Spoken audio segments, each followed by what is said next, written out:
Waalaikumsalam warahmatullahi wabarakatuh. Oke teman-teman, di sini kami dari kelompok 10 akan memaparkan materi tentang teori belajar behavioristik. Oke, di sini ada anggota dari kelompok 10. Nama saya Raiful Arya Putra. Saya Faradini Hardiana dari Teknologi Pendidikan. Saya Syifa Ardini dari Pendidikan Masyarakat. Saya Salmara Mukti dari Penmas. Saya Adi Rustia dari Penmas. Selanjutnya ada tujuan pembelajaran. Yang pertama, menjelaskan definisi teori belajar menurut aliran psikologi behavioristik. Yang kedua, menguraikan ciri-ciri pendekatan teori belajar behavioristik. Dan yang terakhir, mengidentifikasi contoh dari teori belajar behavioristik. Next. Nah, teman-teman, definisi teori belajar ini itu sangat membantu kita untuk memahami proses belajar seseorang. Dari mulai seseorang itu mendapatkan informasi, merespon, dan juga mendapatkan suatu pengetahuan baru atau kebiasaan. Nah, teori ini itu sangat membantu, terutama kita jadi tahu bagaimana seseorang belajar itu bisa dipengaruhi oleh teori ini. Oke, selanjutnya itu ada apa itu teori belajar behavioristik. Nah, menurut Desmita, teori belajar behavioristik itu merupakan teori yang teori belajar memahami tingkah laku manusia dengan menggunakan pendekatan yang objektif, mekanistik, dan juga materialistik, sehingga perubahan tingkah laku pada diri seseorang dapat dilakukan melalui upaya pengkondisian. Dan unsur utama teori ini tuh ada dua, yaitu yang pertama ada stimulus, apa yang diberikan dari pengajar, dan juga respon, yaitu berupa reaksi ataupun tanggapan dari pelajar.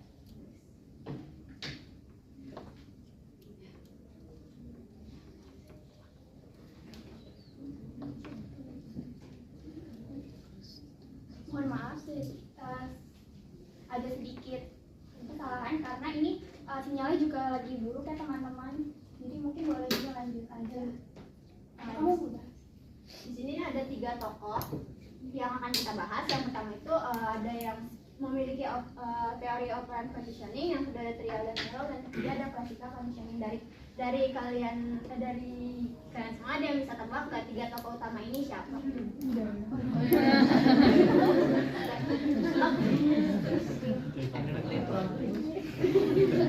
Oke. Makanan sini udah ada.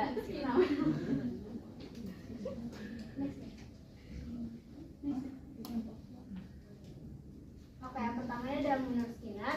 Menurut Skinner ini belajar adalah proses perubahan perilaku sebagai akibat adanya interaksi antara stimulus dan juga respon. Nah, melalui operant conditioning, yaitu proses ketika perilaku seseorang terbentuk atau berubah karena adanya konsekuensi. Jika suatu perilaku diikuti oleh hal yang menyenangkan, maka dapat dilakukan dengan pengulangan. Nah, konsep utama dalam teori ini adalah operant conditioning, yaitu proses belajar di mana perilaku dipengaruhi oleh konsekuensi yang mengikutinya. Yang pertama itu ada penguatan positif, yang kedua ada penguatan negatif, yang ketiga ada hukuman positif, yang keempat ada hukuman negatif. Oke, selanjutnya ada teori dari Thorndike. Teman-teman pasti tahu kan kalau Thorndike itu namanya teori trial and error. Nah, teori trial and error ini merupakan proses belajar terjadi melalui serangkaian percobaan, mencoba, dan melakukan kesalahan, seperti yang dilakukan Thorndike pada kucing di dalam kotak tersebut. Boleh di next?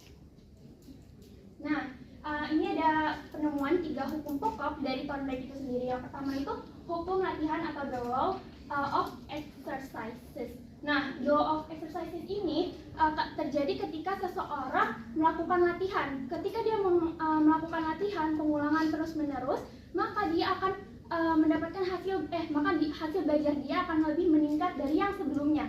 Nah, contohnya itu ada ketika seorang yang sering berlatih mengendarai motor akan semakin terampil. Jadi kayak aku pribadi itu sebenarnya udah belajar motor dari lama, tapi karena aku nggak sering latihan, jadi sampai sekarang pun aku masih kagok gitu bawa motornya. Tapi mulai sekarang aku lebih sering lagi latihannya dan aku udah lumayan berani turun ke jalan. Nah, yang kedua itu ada hukum akibat atau the law of effect. Nah, the law of effect ini terjadi ketika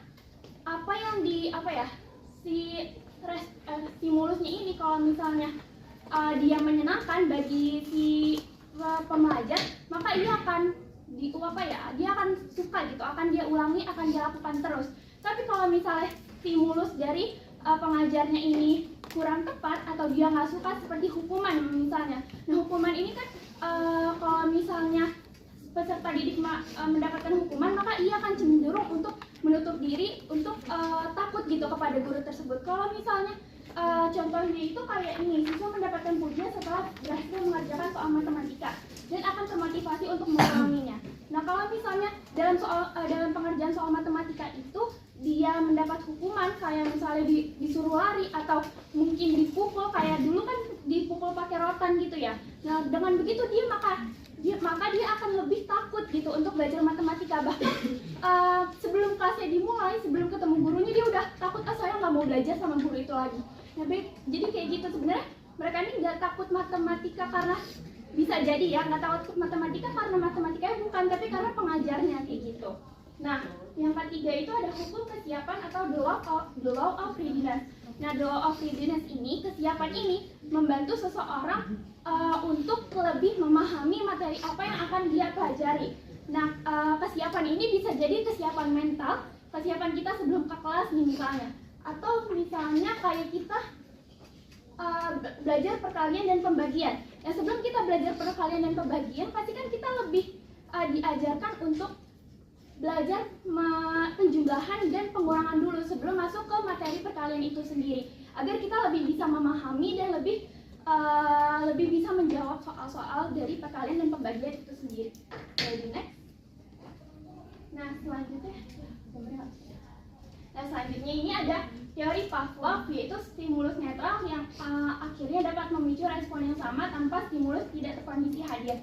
Jadi teori Pavlov itu kan ada stimulus tidak tentang eksperimen itu kan tentang anjing. Stimulus tidak terkondisinya itu adalah makanan. Nah, dan stimulus netralnya itu adalah lonceng. Nah, ketika makanan ini dihadirkan, otomatis respon si anjingnya itu respon tidak terkendalinya itu anjingnya akan mengeluarkan liur kan.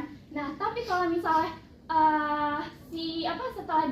karena makanan ini sering dihadirkan bersama lonceng, jadi si anjing ini tahu kalau misalnya lonceng dibunyikan itu maka akan ada makanan. Nah, otomatis dia juga akan mengeluarkan air liur ketika lonceng itu dibunyikan. Nah, itu namanya respon netral. Nah, boleh di next.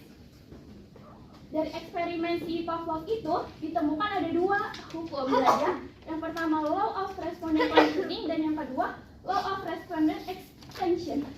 Nah, yang pertama itu law of respondent conditioning. Nah, ini tuh terjadi ketika si stimulus lain itu akan meningkat responnya dari stimulus yang sebelumnya memang ada. Kayak tadi tuh lonceng itu respon terhadap lonceng itu akan semakin tinggi gitu, akan semakin meningkat. Anjingnya ini bakal lebih merespon si loncengnya itu karena dihadirkan makanannya gitu. Nah, contoh dalam pembelajarannya itu, jika instruksi mengumpulkan tugas lebih cepat dan selalu disertai dengan pujian, nilai atau reward, maka siswa akan terbiasa mengumpulkan lebih cepat dari tenggat. Nah, kalau misalnya ada instruksi stimulus pertamanya itu mengumpulkan tugas dengan tenggat segini. Nah, tapi karena dia dikasih stimulus lain juga berupa pujian dan reward dan lain sebagainya, itu tuh bakal meningkatkan respon siswa ke mengumpulkan tugas tepat waktu ini kayak gitu. Nah, selanjutnya itu law of respondent extension. Nah, kalau misalnya si instruksi tugas ini tidak disertai dengan instruksi nilai, maksudnya tidak disertai dengan stimulus nilai atau stimulus reward itu, maka respon siswa terhadap pengumpulan tugas tepat waktunya ini juga akan lebih berkurang gitu. Dari yang tadinya dia lebih suka dia mungkin awalnya memang mengerjakan nilai gitu, jadi ngumpulin lebih cepat, tapi karena nilainya ini tidak dikasih, ujian ini tidak dikasih, mungkin respon siswa terhadap pengumpulan pengumpulan tugas tepat waktu ini juga makin akan berkurang kayak gitu. Boleh di next? Di sini selanjutnya ada apa saja sih ciri-ciri teori belajar behavioristik. Di sini ada ciri-ciri dari pendekatan behavioristik. Yang pertama itu menekankan faktor lingkungan atau stimulus eksternal. Jadi faktor lingkungan itu sangat berpengaruh bagi di teori ciri-ciri behavioristik ini. Nah, perilaku seseorang atau kita tuh banyak dipengaruhi oleh lingkungan luar, bukan dari diri kita sendiri. Kayak misalnya kalau misalnya lingkungannya memberikan rangsangan atau stimulus tertentu, perilaku kita tuh akan ikut terbentuk.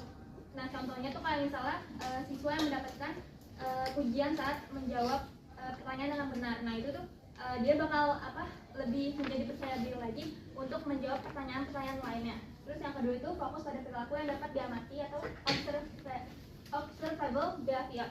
Nah, fokusnya tuh pada perilaku yang terlihat, maksudnya itu yang dihitung sebagai belajar itu harus terlihat. Behavior hanya menganggap belajar itu nyata kalau misalnya bisa diamati. Terus misalnya dia dari tidak bisa menjadi bisa, terus dari malas menjadi rajin. Nah, kalau cuma berpikir dalam hati tapi tidak ada perubahan sikap, itu tidak bisa dianggap sebagai belajar. Dan juga proses berpikir dalam hati itu lanjut, selanjutnya itu bersifat mekanistik atau mengutamakan hubungan stimulus respon. Nah, ada hubungan stimulus respon atau HR. Nah, itu tuh belajar dipandang sebagai hubungan otomatis antara rangsangan atau stimulus dengan reaksi ataupun respon. Nah, jika stimulusnya sama diulang, maka respon atau responnya itu yang sama maka respon yang sama akan terbentuk. Misalnya bel istirahat di sekolah berbunyi. Nah, sebagai stimulusnya tuh siswa tuh itu bel bunyi itu sebagai bentuk stimulus atau rangsangannya anak. Sedang kalau misalnya bel berbunyi kan otomatis siswanya bakal lari nih buat istirahat. Nah, itu tuh sebagai bentuk dari responnya. Terus selanjutnya next. Yang keempat ada mengutamakan unsur-unsur kecil atau elemen bagian. Jadi pada ciri-ciri behavior ini itu tuh membagi perilaku menjadi bagian yang lebih kecil. Nah, menurut behavior ini belajar akan lebih mudah jika dibagi ke dalam langkah-langkah kecil. Misalnya perilaku kompleks dianggap bisa dibentuk dari latihan perilaku sederhana yang diurutkan. Misalnya dari belajar membaca dimulai dari mengenal huruf, lalu mengejar, terus kata, lalu kalimat. Terus yang kelima ada pentingnya latihan atau repetition dan penguatan atau reinforcement. Itu pentingnya latihan dan pengulangan. Maksudnya itu perilaku baru tidak bisa muncul sekali coba, jadi harus ada latihan berulang supaya lebih kuat. Nah, perilaku baru itu tidak akan muncul hanya dengan sekali coba. Agar melekat harus ada latihan berulang ditambah dengan penguatan atau reward. Nah, supaya lebih menempel. Terus semakin sering diulang, semakin kuat juga respon yang terbentuk. Yang terakhir itu ada menggunakan hukuman atau konsekuensi, yaitu punishment atau reinforcement sebagai pengaturan perilaku. Di sini punishment itu sebagai konsekuensi negatif, yaitu membuat siswa menghindari perilaku yang salah. Contohnya misalnya kayak siswa ditegur atau diberi sanksi jika menyontek. Lalu akibatnya dia akan belajar untuk tidak mengulanginya lagi.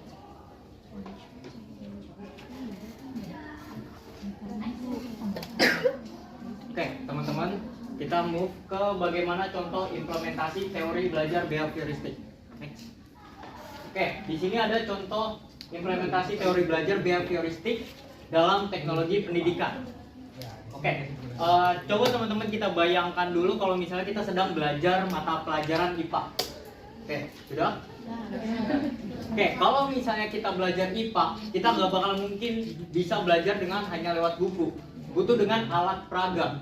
Nah, kalau misalnya teman-teman bisa lihat di TV di depan, menurut teman-teman peredaran ini dibagi menjadi berapa bagian? 2. Oke, apa dan apa? Peredaran Iya, namanya peredaran darah Kecil apa dan dan besar. apa? Oke, kecil dan besar. Yang mana yang besar? Ya. Warna apa?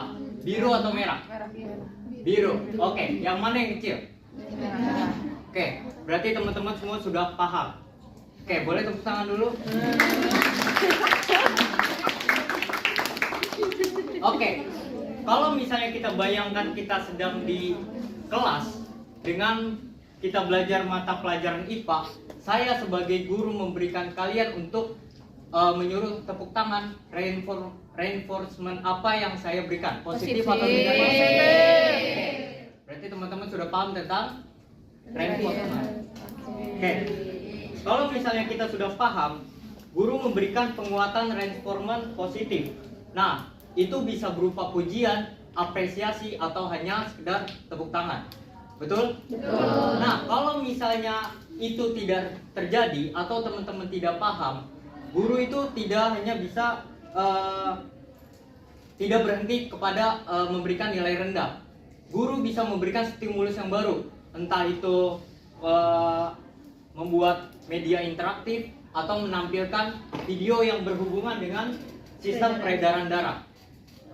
Oke, proses belajarnya juga bertahap, mulai dari jantung, terus juga alur peredaran darahnya. Nah, setelah itu teori ini itu sesuai dengan teori law of readiness dan shaping, bahwa kesiapan dan pembentukan bertahap akan membantu pemahaman yang lebih dalam. Nah, selanjutnya pengulangan itu juga mempengaruhi. Nah, pelajaran IPA yang tadinya abstrak itu bisa lebih mudah dipahami. Next.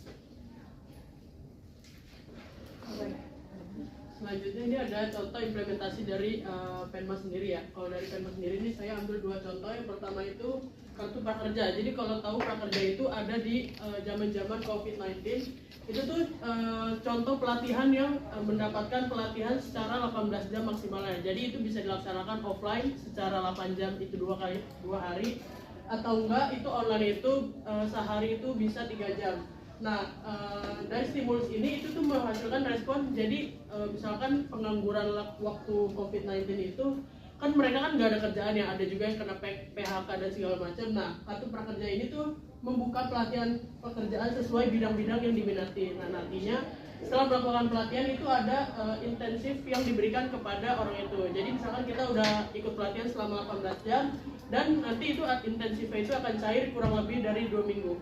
Terus ada bank sampah, warga yang datang rutin itu biasanya di beberapa daerah itu ada yang rumahnya terdapat bank sampah. Jadi bank sampah ini bisa kita implementasikan kayak contohnya yang Pak Faisal suruh, kita tuh selalu bawa kantong plastik untuk mengut sampah.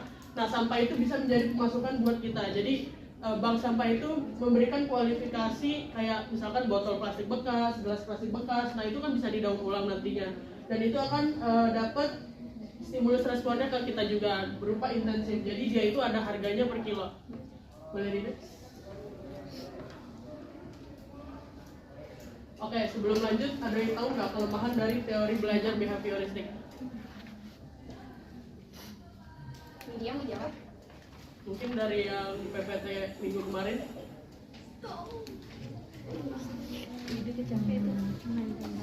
Boleh? Boleh tuh. Jadi Saidah dulu baru. Mungkin kalau dari aku itu pembelajaran behavioristik itu lebih ke teacher centered ya. Jadi nggak membuat mahasiswa atau siswanya itu belajar lebih dari apa yang dibilang dari gurunya. Terima kasih ya Saidah. Boleh tepuk tangan dulu? Oke, lanjut. Kurang lebih sama kayak Saidah. Jadi kelemahan dari teori belajar behavioristik itu guru lebih banyak ngomongnya gitu daripada respon dari murid atau mahasiswa. Jadi ngebuat mahasiswa atau muridnya itu terasa pasif. Jadi nggak ada teori, nggak ada keaktifan untuk memberi kritik atau respon terhadap guru yang mengajar. Terima Terima kasih. Boleh tepuk tangan? Oke, boleh nih. Jadi benar yang dibilang Saidah sama Jafar itu, jadi salah satu kelemahannya itu di poin 2 itu ada membuat pembelajaran berpusat pada guru atau teacher centered learning, karena teori belajar behavioristik itu bersifat mekanistik dan hanya berorientasi pada hasil yang diamati dan juga diukur, sehingga pembelajar sangat bergantung dengan arahan pembelajar. Nah, makanya di kabinet sebelumnya itu Menteri Pendidikan itu sempat membuat adanya Merdeka Belajar, karena Merdeka Belajar itu kan biar ada timbal balik dan juga respon dari audiens itu tersebut. Jadi nggak selalu guru yang menjelaskan. Terus ada cenderung membatasi pembelajar untuk berpikir dan juga berimajinasi. Nah, teori belajar behaviorisme ini tuh berfokus pada pembentukan atau shaping untuk membawa pembelajar mencapai target tertentu sehingga membatasi kreativitas. Nah, jadi buat yang tahu kan biasanya ada tuh ambisius atau cenderung membatasi pembelajar itu. Kadang kita tuh kalau ambis pengennya tuh langsung mencapai satu tujuan, padahal di satu tujuan itu tuh kita sebenarnya harus membuka jalan buat kreativitas kita itu tetap berjalan. Jadi sehingga itu ambisius dan juga cenderung berpikir itu bisa balance sama kreativitas. Mungkin sebelum kesimpulan ada yang ingin menambahkan atau bertanya?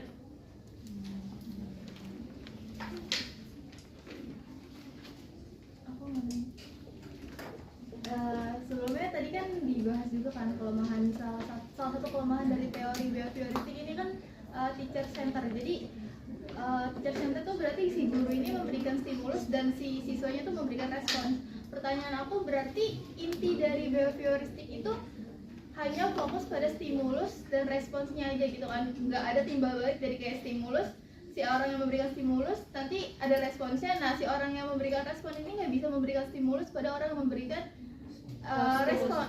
Stimulus lagi. Pokoknya kayak timbal balik gitu loh. Jadi kayak ini stimulus, respons, terus di respons memberikan stimulus pada yang memberikan stimulus sebelumnya gitu.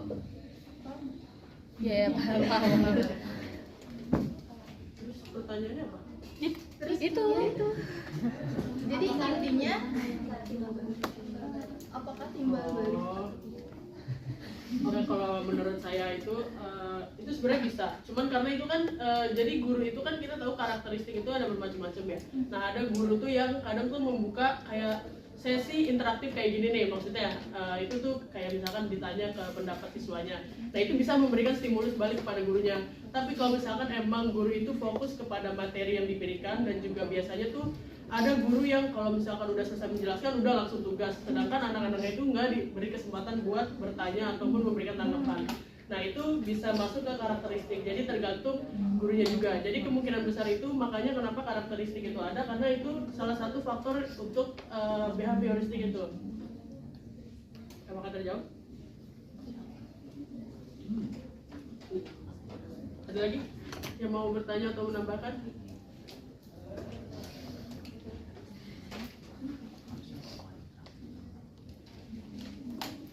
Ayo, kelasnya hidup, jangan diem.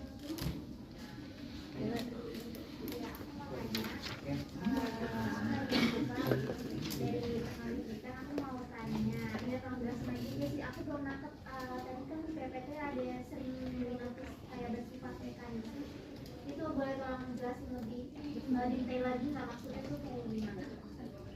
Dari kasih contoh. Apa yang dimaksud dengan mekanistik ya, gitu ya? Boleh dijelasin lebih sederhana biar kita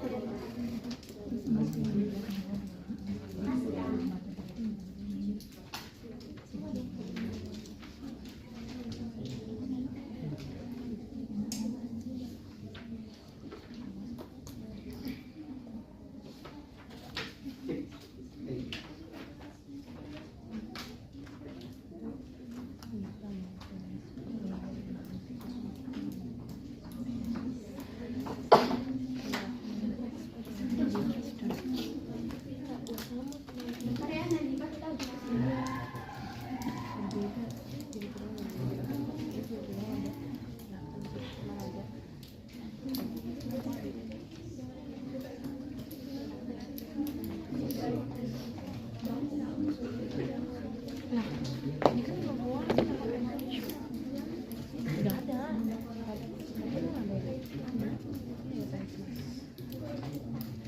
Pertanyaannya bagus ya.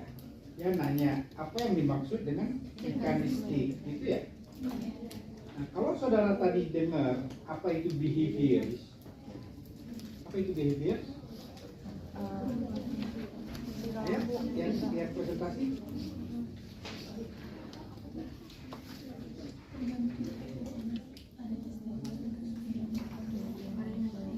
Ada dua kan behavioristik itu, stimulus dan respon ya. Ya nggak? Dia ada selalu diberikan stimulus dan menunggu responnya. Kan selalu kegiatannya hanya stimulus dan respon. Menjadi dia sesuatu yang terus menerus gitu ya. Dan itulah yang dinamakan dengan menurut mekanistik dia. Jadi harus diberi dulu stimulus, baru dia mendapatkan responnya. Gitu ya. Betul nggak? Betul ya? Jadi ada stimulus dan ada respon. Karena dia ada stimulus dan ada respon, maka dia menjadi sesuatu yang mekanistik. Dan ini menjadi sesuatu yang sesuatu apa? Ayo, sesuatu apa? Tadi kan sudah disebut. Behavioristiknya ada sesuatu kelemahannya, gitu ya. Ya enggak? Kan tadi disebut ya? Apa itu kelemahannya? Dia bisa menjadi teacher centers. Kenapa dia menjadi teacher centers? Karena tergantung pada stimulus yang memberi stimulus. iya, karena belajar dengan behaviors itu katanya dia hanya stimulus dan respon. Kita bisa memperbaiki behaviors yang tidak dengan stimulus dan respon yang mekanistik. Gimana caranya? Kita bisa mengatasi hal itu.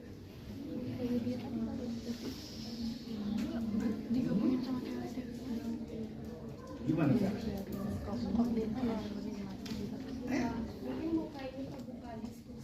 Oke, dengan open discussion. Iya. Apa lagi? Apa lagi? Contohnya kayak kemarin Bapak nyuruh kelompok lain buat apa namanya? Refleksi lagi. Oke, gitu ya. Jadi di create kegiatan-kegiatan dalam waktu dia belajar, gitu ya. Tidak hanya mengandalkan stimulus dari gurunya saja dan respon dari siswanya. Tapi kita juga bisa mengajak, stimulusnya juga bisa muncul dari siswanya dengan meminta pendapat dari siswanya, gitu ya. Betul nggak? Jadi banyak hal yang kita bisa lakukan dalam mengajar. Coba, saudara mengamati nggak saya mengajar sekarang? Iya. Mengamati. Mengamati saya mengajar nggak sekarang? Iya. Apa yang saya lakukan sebetulnya? Memberikan stimulus, tapi Bapak selalu minta buat kita merespon Bapak gitu. Oke, terus apa lagi yang saya berikan? Kesempatan bagi kita untuk menyampaikan pendapat, untuk menyampaikan Iya, pembelajaran. memberikan kesempatan ke semua mahasiswa untuk berbicara ya. Apa lagi yang saya minta? Saya lakukan.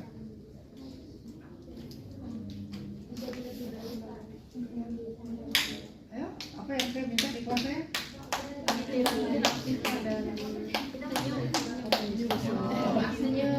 Iya, saya minta kelas saya selalu tersenyum, membuka pola berpikir dengan tersenyum. Ya,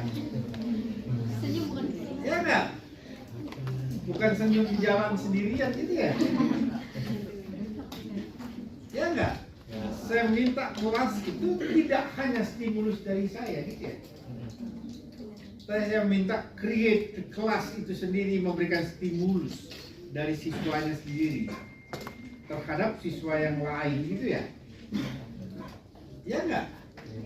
Maka kita bisa menghilangkan kelemahannya dari behavior. Ya. Banyak contoh yang saya berikan nggak? Dalam kegiatan kita belajar, ya nggak? Kemarin apa contoh konkretnya yang saya berikan? Untuk menghilangkan the behaviors, the weaknesses of the behaviors. Apa yang saya berikan?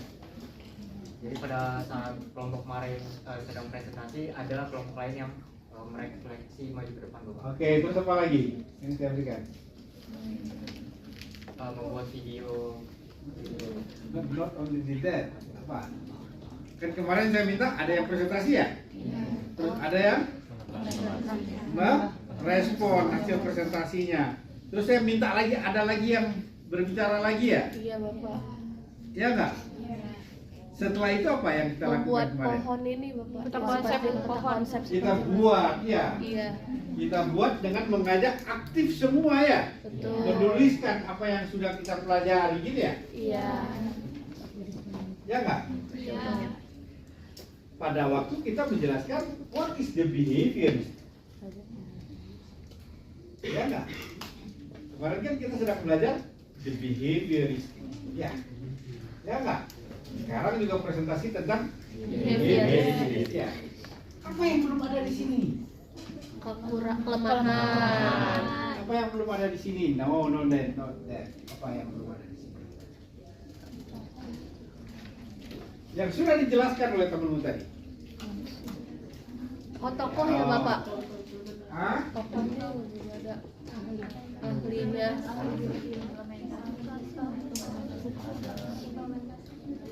Teori menurut ahli Pak. Iya. Kan ada menurut siapa tadi disebutkan di sini? Tordai, Pavlov, sama Skinner. Apa yang dia sebut di situ? Hukum. Menurut ahli itu apa? Ada hukum. Ada 3 hukum. Oke. Ada trial and error, terus ada apa lagi? Ada open conditioning sama classing. Bisakah saudara-saudara ambil itu Anda terapkan dengan pikiran ini? Hah? Ayo.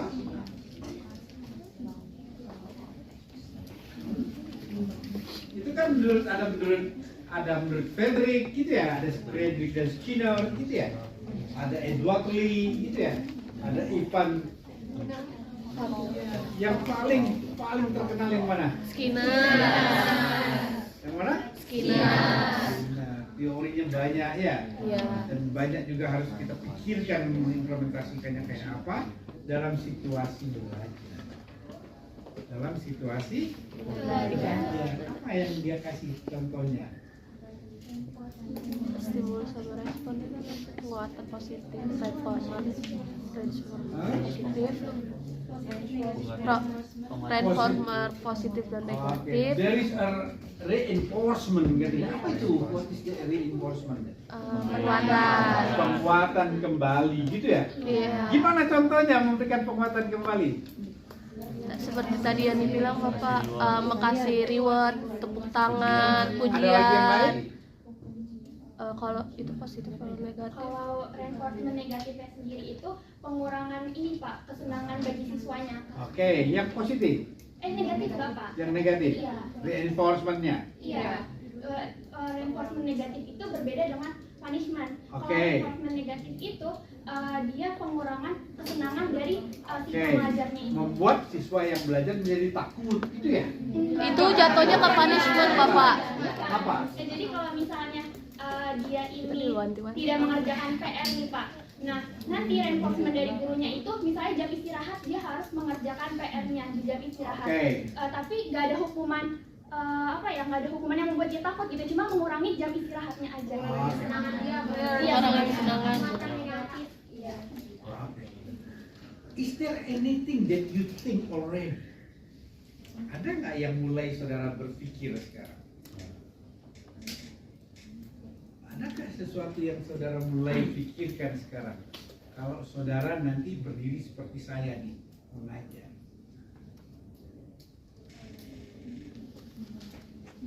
Apa yang akan saudara lakukan? Pikirkan apa?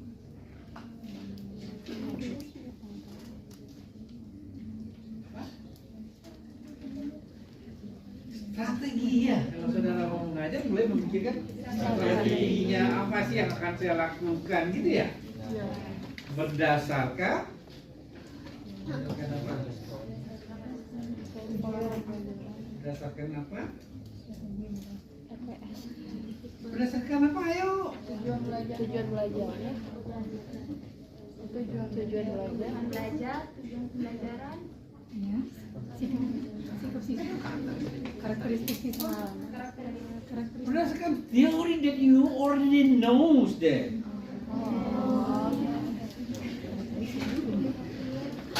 Iya nggak?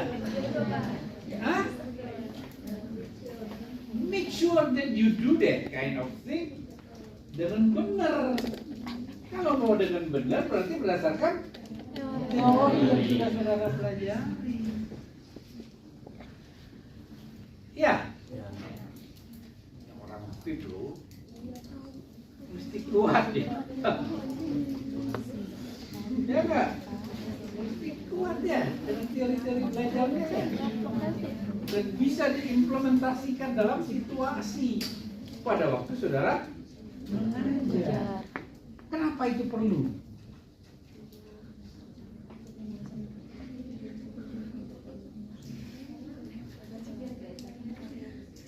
Itu perlu. Supaya teori yang dipelajari itu Is not for you. Kenapa itu perlu?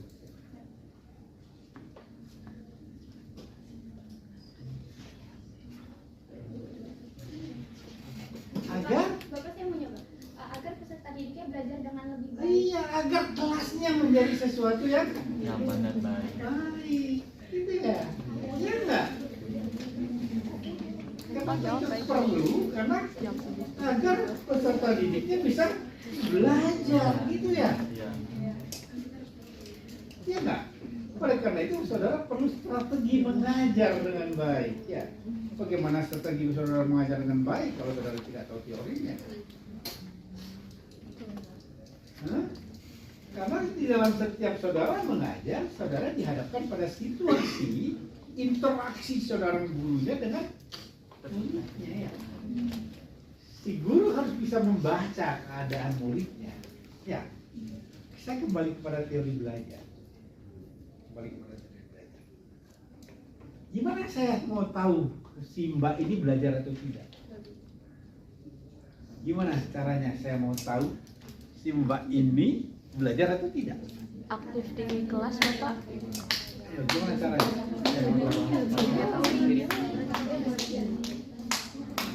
Dia belajar atau tidak? Gimana caranya saya mau tahu? Mohon maaf, saya kan takut deh. Ya udah.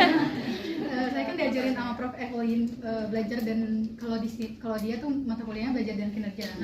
Nah, beliau bilang kalau belajar itu proses belajar itu nggak bisa kita perhatikan hasil belajarnya. Jadi cuma orang itu aja yang tahu apa yang dia pelajarin dan proses ya apa yang dia dapetin gitu, Pak. karena belajar itu terjadi dalam diri Dia terjadi dalam Oke, tapi kan ada ciri-cirinya orang belajar. Ya enggak? Iya. Berarti kan kita harus mengamati ciri-ciri orang itu belajar kan? Memang belajar itu adalah proses berpikir kan? Tapi kan ada ciri-cirinya. Ya enggak? Kita bisa mengindikasi dia belajar atau tidak melalui Ciri-ciri. belajar. Ya enggak? Apa ciri-cirinya orang belajar? Perubahan sikap. Apa cirinya orang belajar? Ada terus? Ya kan. Gitu ya? Iya enggak? Bisa kan itu? Itu kan bisa. Kita kembali lagi dengan konsep apa itu belajar.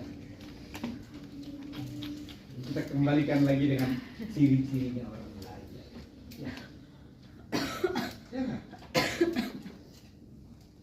Memang belajar itu adalah proses berpikir ya.